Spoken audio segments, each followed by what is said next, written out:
آقا واقعا این لنگی جماعت بعد جور پر رو حروم زادن به خدا. از دیروز پریروز که بازی تموم شده انقدر فشار اومده روشون، خب دارن زمین و زمان رو به هم میدوزن که زیر فشار در بیان. آقا یه بار میام میگه بازیکن فلان تیم چرا خوشحالی کردن؟ خب بخلا مثلا چرا نباید خوشحالی کنه؟ مگه شما چی هستی که نباید هیچ تیمی اصلا هیچ بازیکنی جلوی شما خوشحالی نداشته باشه؟ چطور بازیکنای ما همون رضا شکاری که تو تیم ما بوده جلوی اون هم هوادار خوشحالی میکنه، تحریک میکنه هوادار، شما خوشتون میاد ولی شجاع خلیزا جوابشو میده میشه آدم بده؟ چقدر پر رو این شما. حالا اونا رو ول کردین چسبیدن به آقا کریم باقری اسطوره است و نمیدونم از این آقا هم شهریتون. اگه هم شهری ما میدونیم چجوری باش حساب کنیم. ما چرا کسی داخل ازش شدی؟ نه اگه بحث اسطوره بودنه خب مثلا آقا شما اسطوره سرتون میشه، همون یحیی گل محمدی که اسطوره خودتون بود با بوتی زدین تو سرش، همون ورزشگاه بیرانوند و شجاع خلیزاده که این همه براتون جام آورده بودن زدین تو سرش تو ورزشگاه آزادی، کلی فوش خواهر مادر دادیم بهشون.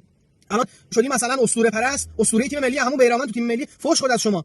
جمع کنید بابا اینا رو. شما اصلا علی نرفانیستی ما این نرفانیستی بی ادبی بی حرمتی و این فوشایی که حالا مد شده همش از ورزشگاه شما از طرفدارای شما سرایت کرده همه جا. بعد این وسط هم یه عده‌ای که حالا پارسال بعد اون اتفاقات اصلا ککشون هم نمیگزید افتادن دنبال مقصر، فانوس به دست دارن دنبال مقصر میگردن که آقا چرا این اتفاق افتاده. شما اگه پارسال ارزه داشتین همون ورزشگاه آزادی مقصر رو پیدا می‌کردین این اتفاقات هم نمیافتاد. بعد الان زبونتون مثلا دراز شده، برین همون مقصر همونجا پیدا کنین. و شما آقای کریم باقری، شمایی که داری نمیدونم زبون در آوردی داری جواب بیان تراکتور رو میدی، اگر ارزه داشتی همون بازیایی که بنات به هم شهریات به هم زبونات توهین کردن و کلی ناسزا گفتن اگه یه بار میومدی عذرخواهی می‌کردی مثل همون بازی با استقلال که رفتی عذرخواهی کردی شاید خیلی از این شرایط هم پیش نمیومد.